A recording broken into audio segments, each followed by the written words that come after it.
अस्सलाम वालेकुम दोस्तों, तुसी वेखदे अपने अपना वतन पंजाब टीवी। मैं तुहाडा मेज़बान अली शेर। जिवें कि डेली निस्बत नाल दोस्तों वीडियो मिलती आई माशाअल्लाह दूजण मझ एक रंग स्याह काली बिल्कुल ताज़ी सूई है, रात नूं सूई है, बोले दे विच मझ खड़ी है। ते कोशिश तुहाडा वीर करदा है कि नस्ल जात वाली होवे इंशाअल्लाह और मझ हाई क्वालिटी वाली होवे और रेट जिहड़ा है बिल्कुल मुनासिब होसी इंशाअल्लाह। बाकी खुदा नसीब तो मुकद्दर तो होंदा है, तरीफां सोहने रब दियां ने। तुहाडा वीर हमेशा तो प्योर नीली का तोहफा दोस्तों कट के देंदा है। कैमरामैन मज नज़र उगाओ, बाकी सारियां डिटेलां सारियां गल्लां मालिक को लवांगे माशाअल्लाह। माशाअल्लाह दोस्तों पूरी बाडी मज की चेक करनी है। मज का पट सीधा पधरा बिल्कुल तीर सीधी पधरी, मज की सिंगी मकूल मुनासिब, गर्दन माशाअल्लाह 2 हथ लंबी, मोढे मज के ठप्पे हुए। कोशिश थोड़ा वीर करता है कि हर गल तसल्ली हो जाए कि मज की सिंगल हड्डी है माशाअल्लाह। कमाल का तोहफा है दोस्तों की खातिर ही ढूंढा है। बिल्कुल मज एक रंग स्याह काली है। बाकी मालिक को पूछांगे, सारी डिटेल लवांगे कि मज रात नूं सूई है और मज ने महसूस नहीं कराया कि मैं रात नूं सूई हाँ, क्योंकि मज की सार माशाअल्लाह बड़ी छोटी जी मुनासिब जी है, सिंगल हड्डी है, लंबाई मज की चंगी, कद काठ मज के सोहने, पैर दुरियां वर्गे माशाअल्लाह। और हवाना रब ने बड़ा सोहना और अनोखा लाया हुआ है। इत्थे तसल्ली कराने इंशाअल्लाह कि मज को हवाना चौड़ा तकरीबन 1.5 फुट तो भी ज़्यादा और गेट गेट पिछे लाई फिरदी है। सोहना थण मज नूं लग्या होया है, मुठ मुठ दा सीवनी वाला हवाना और मज बिल्कुल रात नूं सूई है। तसल्ली करावांगे दोस्तों नूं हर गल दी। मज को हवाना दुन्नी तो लैते इंशाअल्लाह बिल्कुल ही ताज़ी सूई है, कोई टाइम टेबल नहीं, कोई कुछ नहीं। वीडियो के मुताबिक मेरे दोस्त तसल्ली कर लवें कि इस टाइम पर जो वीडियो बनती है ना, कोशिश थोड़ा वीर करता है कि मज नूं टाइम तो टाइम रहिंदा होवे ते वीडियो बनाई जाए। सिंगल हड्डी मज दी बिल्कुल चक्की हुई कुहाड़े वर्गी, तसल्ली कर लेनी है। खुड्डा मज का इंशाअल्लाह 1.5 फुट तो भी ज़्यादा चौड़ा है, पूरी बरीक टिश्यू पेपर वर्गी है मज इंशाअल्लाह। जितों मज नूं छेड़ांगे मज की सारी चमड़ी हिलेगी, तीर सीधी पतरी गाडर वर्गी है माशाअल्लाह।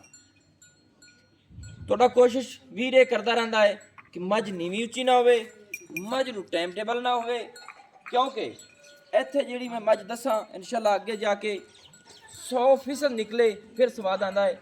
दुध मज दा तकरीबन थोड़ा दसिया जाए, अगे जाके ज़्यादा करे स्वाद इन्हां गल्लां दा आंदा है माशाअल्लाह।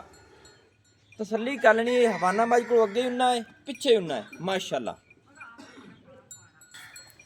दोस्तों कोशिश थोड़ा वीर करता है, मेहनत पूरी करता है। भाई जान मज नूं खोलिया तो सही टुरदी फिरदी तसल्ली करी, लत्त दे विच गड्ड मरोड़ी हर चीज़ की सन तसल्ली होवे, क्योंकि मैं अपनी गारंटी नाल दोस्तों नूं देना और सारे दोस्तों की मुहब्बत का बेहद मैं शुक्रगुजार हाँ। और हमेशा तो रिजक रब कोल होए इंशाअल्लाह। जेड़े वीरां नूं मझां भेजियां ने मैं बाजू खड़ा करके इंशाअल्लाह कहांगा, किसी दोस्त का इतराज होवे दस दिंदा है माशाअल्लाह।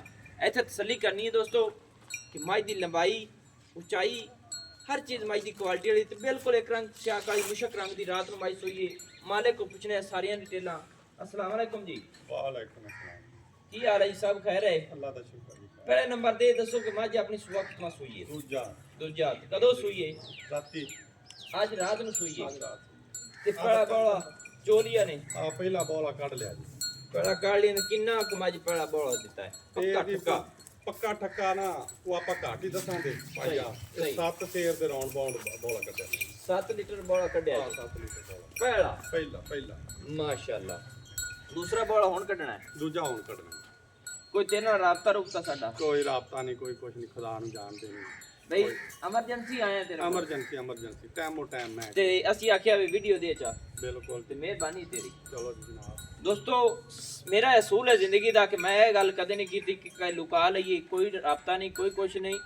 मज रात नूं सूई, पहला बौला चुवे होया है, दूसरा बौला जिहड़ा ना शाम नूं तकरीबन चुआई कर सो तुसीं है ना जी। एवें जी दूसरा सुआ मुश्क रंग दी शाह काली एक रंग थल्ले कट्टा है सो थले कट्टा दोस्तों थल्ले माई ते कट्टा है टाइम टेबल के मुताबिक आप भी दोस्त तसल्ली कर ले सन कोशिश करते रहने हैं दूसरा सुआ थल्ले कट्टा 7 लीटर पहला बड़ा ऐस माई दा चुआई अच्छे बाकी मच बौले दे विच खड़ी है सब दे नसीब तो मुकदरां दे हुंदे ने अच्छा जी ए मज जेड़ी है कोई गड्ड मरोड़ी छट्टा पवारा कोनी जी सोना चोन मैं सोना आया सोना सोना पोली पोली यार ਐ ਇਹਦਾ ਏਡਾ ਪੂਲਾ ਪੈਂਦਾ गारंटियां पूरियां ਗਾਰੰਟੀਆਂ कोई नहीं हुण सुई आदी तसल्ली कर ले ਹਾਂ अच्छा ते मज दा जेड़ा रेट है वो दसो कितना रेट मज दा ਇਹ ਫਿਰ ਭਾਈ ਰੇਟ ਜਿਹੜਾ ਨਾ ਜਿਹੜਾ ਫਾਈਨਲ ਆ ਦਿੱਤਾ ਫਿਰ ਉਹਦੇ ਵਿੱਚੋਂ ਵਾਧਾ ਘਾਟਾ ਜਿਹੜਾ ਨਾ ਉਹ ਤੁਸੀਂ ਕਰਾਉਂਦੇ ਨੇ ਉਹ ਵੀ ਸ਼ੋਅ ਦੀ ਚੀਜ਼ सोहनी गल्लां करे सोहनी है जी जिथे मज देनी है 5,20,000 5 ਲੱਖ ਤੇ 20,000 ਰੁਪਇਆ ਜੀ ਇਹਦੇ ਵਿੱਚ ਕੋਈ ਗੁੰਜਾਇਸ਼ ਹੈ ਹੋਰ ਕੋਈ ਪਿਆਰ ਹੈ ਇਹਦੇ ਚ ਜਿਹੜੀ ਜੀ ਨੇ ਇੱਕੋ ਜਿਹੜੀ ਪੱਕਾ ਲੋਹੇ ਪੱਕਾ ਲੀਕ ਕਰ ਪੱਕਾ 5 ਲੱਖ ਦੀ ਆਪਾਂ ਮੈਂ ਦੇ ਦਾਂ 5 ਲੱਖ ਦੀ ਹਾਂਜੀ ਤੇ 5 ਲੱਖ ਦੇ ਵਿੱਚੋਂ ਵੀ ਕੋਈ ਗੁੰਜਾਇਸ਼ ਹੋ ਜਾਸੀ ਫਿਰ ਜੀ ਛੋਟਾ ਹੀ ਕੋਈ ਹੈ 19 ਵੀ 1 ਰੁਪਈਆ ਵੀ ਨਹੀਂ 1 ਰੁਪਈਆ ਕੋਈ 19 ਵੀ ਕਰ ਨਾ ਦਿਓ ਨਾ ਐਵੇਂ ਥੋੜਾ ਹੀ ਲੈਸ ਕਰ ਦਿਓ ਚਲੋ 5 ਦੀ ਚਲੋ ਲੱਤ ਜੀ। ਬਾਹ ਤੋੜ ਦਿਓ ਉਹ ਤੇ ਫਿਰ ਜਦੋਂ ਕੋਈ ਬੰਦਾ ਆਵੇਦਾ ਤੇ ਜੇ ਕੋਈ ਮਾੜੀ ਮੋਟੀ ਜੇ ਕੋਈ ਕਰਨ ਵਾਲੀ ਹੋਈ ਜੀ। ਕਰਦਾਂ ਦੇ ਬਾਹਰ ਮੈਂ ਤੇ ਕਸਰ ਕੋ ਨਹੀਂ ਛੱਡੀ ਐ ਬਰਾਬਰ ਇਹ ਨਹੀਂ ਕਿ 5 ਦੇ ਵਿੱਚ ਥੋੜੀ ਜਿਹੀ ਪਿਆਰ ਮੁਹੱਬਤ ਹੋ ਜਾਸੀ ਹਾਂ ਦੋਸਤੋ 5 ਲੱਖ ਦੇ ਵਿੱਚ ਵੀ ਪਿਆਰ ਮੁਹੱਬਤ ਹੈ ਇਨਸ਼ਾਅੱਲਾ ਮੱਝ ਬਿਲਕੁਲ ਤਾਜ਼ੀ ਸੂਈ ਹੋਈ ਥੱਲੇ ਕਟਾ ਪਹਿਲੀ ਚੁਆਈ ਹੋ ਗਈ ਦੂਸਰੀ ਚੁਆਈ ਹੁਣ ਕਰਨੀ ਹੈ ਕੋਸ਼ਿਸ਼ ਤੁਹਾਡਾ ਵੀਰ ਕਰਦਾ ਕਿ ਹਮੇਸ਼ਾ ਤੂੰ ਨਸਲ ਜ਼ਾਤ ਵਾਲੀ ਔਰ ਜਾਇਜ਼ ਮੁਨਾਸਿਬ ਰੇਟ ਹੋਵੇ ਇਹ ਜਿਹਾ ਰੇਟ ਆਮ ਕਿਧਰੇ ਨਹੀਂ ਹੋਣਾ ਬਾਕੀ ਜਨਾਬ ਇਹ ਮੱਝ ਦੀ ਤਕਰੀਬਨ ਗਰੰਟੀ ਦੁੱਧ ਕਿੰਨੇ ਕੁ ਦੀ ਦੇ ਸਕਨੇ ਆ ਮਸਲਨ ਮੈਲਾ ਮੂਲਾ ਪਾ ਕੇ ਇਹ ਇਨਸ਼ਾਅੱਲਾ ਤਾਲਾ 20 ਲੀਟਰ ਦੁੱਧ ਕਰੇਗੀ ਮੈਂ ਦੀ ਨਸਲ ਜ਼ਾਤ ਨਹੀਂ ਦੱਸਦੀ ਸਹੀ ਗੱਲ ਹੈ ਹਾਂ 20 ਲੀਟਰ ਵਾਲੀ ਇਹ ਨਹੀਂ ਕਿ ਮੱਝ ਨੂੰ ਖੁਰਾਕ ਹੋਵੇ ਤਾਂ ਮੱਝ 20 ਲੀਟਰ 20 ਕਰੇ ਲੀਟਰ ਕਰੇਗੀ ਇਨਸ਼ਾਅੱਲਾ ਚਲੋ ਅੱਲਾ ਦੀ ਮਿਹਰਬਾਨੀ ਨਾਲ 16 ਹੀ ਕਰ ਜਾਵੇ ਤਾਂ ਆਪਾਂ ਨੂੰ ਕਾਫੀ ਹਾਂ ਦੋਸਤਾਂ ਨੂੰ ਠੀਕ ਤੇ ਟੈਗ ਜਿਹੜਾ ਦੋਸਤੋ ਲੱਗਿਆ ਹੋਇਆ ਹੈ 50 56 ਮੱਝ ਨੂੰ ਟੈਗ ਲੱਗਿਆ ਹੋਇਆ ਹੈ 50 56 ਮਾਸ਼ਾਅੱਲਾ ਦੋਸਤੋ ਟੈਗ ਵਾਲੀ ਮੱਝ ਇੱਕ ਰੰਗ ਸਿਆ ਕਈ ਥੱਲੇ ਕੱਟਾ ਨੰਬਰ ਆਪਣਾ ਹੁੰਦਾ ਹੈ WhatsApp ਵਾਲਾ 0301 6529 776 तहसीलो जिला अपना पाक पतन शरीफ है डाक खाना होता है दोस्तों की खातिर अच्छी और बेहतरीन वीडियो लेके हाजिर होंगे अल्लाह हाफिज पाकिस्तान जिंदाबाद।